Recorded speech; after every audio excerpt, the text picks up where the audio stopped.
Hi hello ನಮಸ್ಕಾರ ವೀಕ್ಷಕರೇ, creative ಮಾಧ್ಯಮ ಕನ್ನಡ ಯೂಟ್ಯೂಬ್ ಚಾನಲ್ಗೆ ತಮ್ಮೆಲ್ಲರಿಗೂ ಸ್ವಾಗತ ಸುಸ್ವಾಗತ. ಪಾಸ್ಪೋರ್ಟ್ ಮಾಡಿಸೋದು ಹೇಗೆ ಅಂತ ಈ ಒಂದು ವಿಡಿಯೋದಲ್ಲಿ ಒಂದು ಶಾರ್ಟಾಗಿ ತಿಳಿಸ್ಕೊಡ್ತೀನಿ.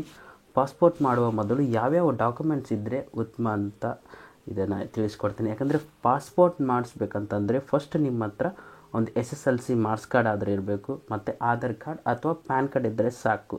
ಈ 3 ಡಾಕ್ಯುಮೆಂಟ್ಸ್ ಇದ್ದರೆ ಸಾಕು. ನಿಮ್ಮ ಪಾಸ್ಪೋರ್ಟ್ ಒಂದು 45 ದಿವಸಗಳಲ್ಲೇ ನಿಮ್ಮ ಮನೆಗೇ ಬರುತ್ತಂತಲೇ ಹೇಳ್ಬೋದು.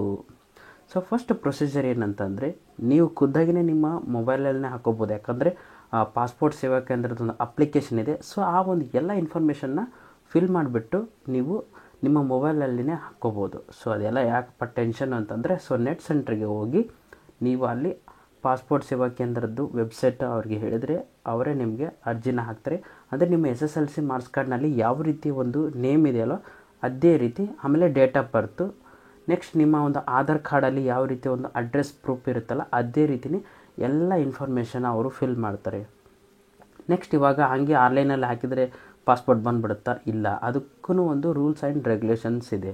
ಇವಾಗ ನೀವೇನು ನಿಮ್ಮ ಒಂದು ಡೀಟೇಲ್ಸ್ನ ಎಲ್ಲ ಆನ್ಲೈನಲ್ಲಿ ಸಬ್ಮಿಟ್ ಮಾಡ್ತಾರಲ್ಲ, ಇದನ್ನು ಪಾಸ್ಪೋರ್ಟ್ ಸೇವಾ ಕೇಂದ್ರಕ್ಕೆ ಅರ್ಜಿ ಹೋಗುತ್ತೆ. ಅಲ್ಲಿ ನಾವು ವೆರಿಫಿಕೇಷನ್ ಆದ ನಂತರ ಮುಂದೆ ಪ್ರೊಸೆಸ್ ಆಗುತ್ತೆ. ಇವಾಗ ಅರ್ಜಿನೂ ಹಾಕಿದರೆ ಅರ್ಜಿನ ಅಲ್ಲಿ ಪಾಸ್ಪೋರ್ಟ್ ಸೇವಾ ಕೇಂದ್ರ ಅಂತ ಏನಿರುತ್ತಲ್ವ ಅಲ್ಲಿ ಯಾವ ರೀತಿ ಹೋಗೋದು, ಈ ಅರ್ಜಿಲಿನೇ ಒಂದು ಆಪ್ಷನ್ ಇರುತ್ತೆ. ಅಂದರೆ ನಿಮಗೆ ಅಲ್ಲಿ ಒಂದು ಶೆಡ್ಯೂಲ್ ಕ್ರಿಯೇಟ್ ಆಗುತ್ತೆ ನಿಮಗೋಸ್ಕರ. ಅಲ್ಲಿ ನಿಮ್ಮ ಒಂದು ವೆರಿಫಿಕೇಷನ್ಗೋಸ್ಕರ ಅಲ್ಲೊಂದು ಶೆಡ್ಯೂಲ್ ಕ್ರಿಯೇಟ್ ಆಗುತ್ತೆ. ಅಂದರೆ ಯಾವ ದಿನ ನೀವು ಅಲ್ಲಿ ಹೋಗಿ ವೆರಿಫಿಕೇಷನ್ ಮಾಡ್ಕೋಬೇಕಂತ ಅದನ್ನು ನೀವು ಅಪ್ಲಿಕೇಶನಲ್ಲಿ ಡೇಟ್ ನೀವು ಫಿಕ್ಸ್ ಮಾಡ್ಕೋಬೋದು. ಆ ಡೇಟ್ಗೆ ನೀವು ಅಲ್ಲಿ ಆಫೀಸ್ಗೆ ಹೋಗ್ಬೇಕಂದ್ರೆ ಪ್ರತಿಯೊಂದು ಡಿಸ್ಟಿಕ್ಕಲ್ಲಿ ಇವಾಗ ಸಪ್ರೇಟನೇ ಇರುತ್ತೆ, ಮತ್ತು ಬೇರೆ ಒಂದು ಪ್ಲೇಸಲ್ಲಿ ಇರುತ್ತೆ. ಅಂದರೆ ಸಪ್ರೇಟ್ ಅಂದರೆ ಪಾಸ್ಪೋರ್ಟ್ ಸೇವಾ ಕೇಂದ್ರ ಅಂತ ಒಂದು ಸಪ್ರೇಟ್ ಇರುತ್ತೆ, ಮತ್ತು ಇನ್ಕ್ಲೂಡಿಂಗ್ ಕೆಲವೊಂದಿಷ್ಟು ಡಿಸ್ಟಿಕಲ್ಲಿ ಪೋಸ್ಟ್ ಆಫೀಸಲ್ಲಿನೇ ಅದು ಪಾಸ್ಪೋರ್ಟ್ ಸೇವಾ ಕೇಂದ್ರನೇ ಇರುತ್ತೆ. ನೀವು ಅಲ್ಲಿ ಹೋಗಿನೂ ವೆರಿಫಿಕೇಷನ್ ಮಾಡ್ಕೋಬೋದು. ಇವಾಗ ಪಾಸ್ಪೋರ್ಟ್ ಸೇವಾ ಕೇಂದ್ರಕ್ಕೆ ಹೋದ ತಕ್ಷಣವೇ ನಿಮ್ಮ ಇಲ್ಲಿ ನೀವು ಅರ್ಜಿ ಹಾಕುವಾಗ ಏನೇನೋ ಒಂದು ಡಾಕ್ಯುಮೆಂಟ್ಸ್ನ ಕೊಟ್ಟಿರ್ತಾರಲ್ಲ, ಅವೆಲ್ಲ ಡಾಕ್ಯುಮೆಂಟ್ಸ್ನ ಅಲ್ಲಿ ಒಯ್ಬೇಕಾಗುತ್ತೆ. For example SSLC marks card ಆಗಿರ್ಬೋದು, ಆಧಾರ್ ಕಾರ್ಡ್ ಮತ್ತು ಪ್ಯಾನ್ ಕಾರ್ಡ್, ಈ 3 ಡಾಕ್ಯುಮೆಂಟ್ಸ್ನ ಒಯ್ಬೇಕಾಗುತ್ತೆ. ಇನ್ಕ್ಲೂಡಿಂಗ್ ಅವನ್ನ ಒಂದು ನೀವು ಕಲರ್ ಜೆರಾಕ್ಸ್ ಮಾಡಿಸ್ಕೊಂಡು ಹೋದರೆ ಬೆಟ್ರ್ ಅನಿಸುತ್ತೆ. ಯಾಕಂದರೆ ಕ್ಲಿಯರಿಟಿ ಕಾಣಬೇಕಾಗುತ್ತೆ. ಅವರು ನಿಮ್ಮ ಒರಿಜಿನಲ್ ಕಾಪಿನ ಸ್ಕ್ಯಾನ್ ಮಾಡಲ್ಲ, ನಿಮ್ಮ ಒಂದು ಏನು ನೀವು ಕಲರ್ ಒಂದು ಜೆರಾಕ್ಸ್ ಏನು ಕೊಟ್ಟಿರ್ತಾರಲ್ಲ ಆ ಒಂದು ಕಾಪಿನ ಅವರು ಸ್ಕ್ಯಾನ್ ಮಾಡ್ಕೊತಾರೆ. ಮತ್ತು ನಿಮಗೆ ಆ ಕಾಪಿನ ನಾವು ಒರಿಜಿನಲನ್ನು ನೋಡಿ ಕೊಟ್ಟಿದ್ದೀವಿ ಅಂತ ಅದ್ರ ಮೇಲೆ ಸೀಲ್ ಹಾಕ್ಕೊಡ್ತಾರೆ ಅಲ್ಲಿ ಆಫೀಸಲ್ಲಿ. ಅದಾದ ನಂತರ ನೀವು ಫೋಟೋಗೂ ಒಂದು ಪಾಸ್ಪೋರ್ಟ್ ಸೈಜ್ ಫೋಟೋ ಒಯ್ಯುವ ಅವಶ್ಯಕತೆ ಇಲ್ಲ. ಯಾಕಂದರೆ ಅಲ್ಲಿನೇ ಮಸ್ತ್ ಚಲೋದು DSLR ಕ್ಯಾಮ್ರಾ ಇರುತ್ತೆ, ಅದರಲ್ಲೇ ನಿಮ್ಮ ಒಂದು ಲೈವ್ ಫೋಟೋ ತೆಗಿತಾರೆ. ಈ ಪಾಸ್ಪೋರ್ಟ್ ಬುಕ್ ಏನಿದೆಯಲ್ಲ ಅದು ಒಂದು 36 ಪೇಜು ಮತ್ತು 60 ಪೇಜ್ ಈ ರೀತಿಯೇ ಇರುತ್ತೆ. ಅಂದರೆ 36 ಪೇಜಿಗೆ 1500 ರೂಪಾಯಿನ ಚಾರ್ಜ್ ಮಾಡ್ತಾರೆ. 60 ಪೇಜ್ ಏನಿರುತ್ತಲ್ಲ ಅದಕ್ಕೆ 2000ನ ಚಾರ್ಜ್ ಮಾಡ್ತಾರೆ. ನಿಮಗೆ ಯಾವ್ದು ಬೇಕು ಅದನ್ನು ನೀವು ಚೂಸ್ ಮಾಡ್ಕೋಬೋದು. ಅದನ್ನೇ ಅವರು ಅಪ್ಲೋಡ್ ಮಾಡ್ತಾರೆ.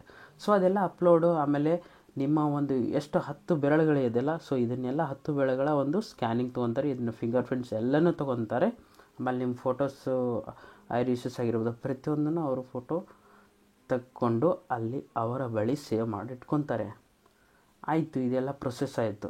ಇದ್ರ ನೆಕ್ಸ್ಟ್ ಪ್ರೊಸೆಸ್ ಅಂತಂದರೆ ಪೊಲೀಸ್ ವೆರಿಫಿಕೇಷನ್. ಅಂದರೆ ನಿಮ್ಮ ಒಂದು ಬ್ಯಾಕ್ಗ್ರೌಂಡ್ ವೆರಿಫಿಕೇಷನ್. ನೀವು ಯಾವ ರೀತಿ ಇದ್ದೀರಾ, ನಿಮ್ಮ ಮೇಲೆ ಏನಾದರೂ ಕ್ರಿಮಿನಲ್ ಕೇಸ್ಗಳಿದಾವ, ಅಥವಾ ನೀವು ಒಳ್ಳೆಯವರ, ಯಾವ ರೀತಿ ನಿಮ್ಮ ಸಮಾಜದಲ್ಲಿ ಯಾವ ರೀತಿ ಒಂದು ನಿಮ್ಮ ಹೆಸರಿದೆ ಅಂತ ಬ್ಯಾಕ್ಗ್ರೌಂಡ್ ವೆರಿಫಿಕೇಷನ್ಗೋಸ್ಕರ ಮತ್ತೊಂದು ನಿಮಗೆ ಮೆಸೇಜ್ ಬರುತ್ತೆ.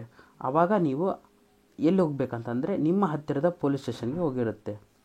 ಅಲ್ಲಿ ಪೊಲೀಸ್ ಸ್ಟೇಷನಿಂದ ನಿಮಗೆ ಕಾಲ್ ಬರುತ್ತೆ, ನಿಮ್ಮದು ಒಂದು ವೆರಿಫಿಕೇಷನ್ ಇದೆ, ಹಾಗಾಗಿ ನೀವು ಸ್ಟೇಷನ್ಗೆ ಮೀಟ್ ಆಗಬೇಕಂತ. ಆವಾಗ ನೀವು ಸ್ಟೇಷನ್ಗೆ ಹೋಗಿ ಅಥವಾ ನಿಮ್ಮ ಯಾರಾದರೂ ಪರಿಚಯಸ್ಥರನ್ನ ಕರ್ಕೊಂಡು ಹೋಗ್ಬೋದು. ಅವರ ಒಂದು ಇವಾಗ ಅವರು ನಿಮಗೆ ಜವಾಬ್ದಾರ. ಈ ವ್ಯಕ್ತಿ ಚೆನ್ನಾಗಿದ್ದರೆ ನನಗೆ ಗೊತ್ತು, ಒಳ್ಳೆಯವರಿದ್ದಾರೆ ಅಂತ ಅವ್ರಿಗೆ ನಿಮಗೆ ಒಂದು ಸಜೆಷನ್ ಮಾಡಿ ಅಲ್ಲಿ ಸೈನ್ ಮಾಡಬೇಕಾಗುತ್ತೆ. ಆಮೇಲೆ 1-2 ಪಾಸ್ಪೋರ್ಟ್ ಸೈಜು ನೀವು ಇಲ್ಲಿ ಏನೇನು ಡಾಕ್ಯುಮೆಂಟ್ಸ್ ಕೊಟ್ಟಿರ್ತಾರಲ್ಲ ಅವುಗಳ ಜೆರಾಕ್ಸ್ನ ಅಲ್ಲಿ ಕೊಡಬೇಕಾಗುತ್ತೆ. ಅದಾದ ನಂತರ ಅಲ್ಲಿ ಪೊಲೀಸ್ ಬ್ಯಾಕ್ಗ್ರೌಂಡ್ ವೆರಿಫಿಕೇಷನ್ ಆದಮೇಲೆ ಒಂದು ತಿಂಗಳೊಳಗೇ ಅದು ಪಾಸ್ಪೋರ್ಟ್ ನಿಮ್ಮ ಮನೆಯ ಅಡ್ರೆಸ್ಗೆ ಬರುತ್ತೆ. ಇಷ್ಟೇ, ಏನು ಸಿಂಪಲ್ ಇಲ್ಲ. ಯಾವುದೇ ರೀತಿಯ main documents SSLC marks card ಮತ್ತು ಆಧಾರ್ ಕಾರ್ಡ್ ಇದ್ದರೆ ಸಾಕು, ಅಥವಾ ಪ್ಯಾನ್ ಕಾರ್ಡ್. ಈ 3 ಡಾಕ್ಯುಮೆಂಟ್ ಅಷ್ಟೇ ಬೇಕು, ಮತ್ತು ಯಾವುದೂ ಬೇಕಾಗಿಲ್ಲ. ಇವತ್ತೇ ಹೋಗಿ ಪಾಸ್ಪೋರ್ಟ್ನ ಪಡೆದುಕೊಳ್ಳಿ. ಸೊ ಮತ್ತೆ ಹೊಸ ವಿಡಿಯೋದೊಂದಿಗೆ ನಿಮ್ಮನ್ನು ಭೇಟಿಯಾಗ್ತೀನಿ. ಅಲ್ಲಿವರೆಗೂ ನಮ್ಮ ಚಾನಲ್ ಲೈಕ್, ಶೇರ್ ಹಾಗೂ ಸಬ್ಸ್ಕ್ರೈಬ್ ಮಾಡೋದನ್ನು ಮಾತ್ರ ಮರಿಬೇಡಿ. ನಮಸ್ಕಾರ.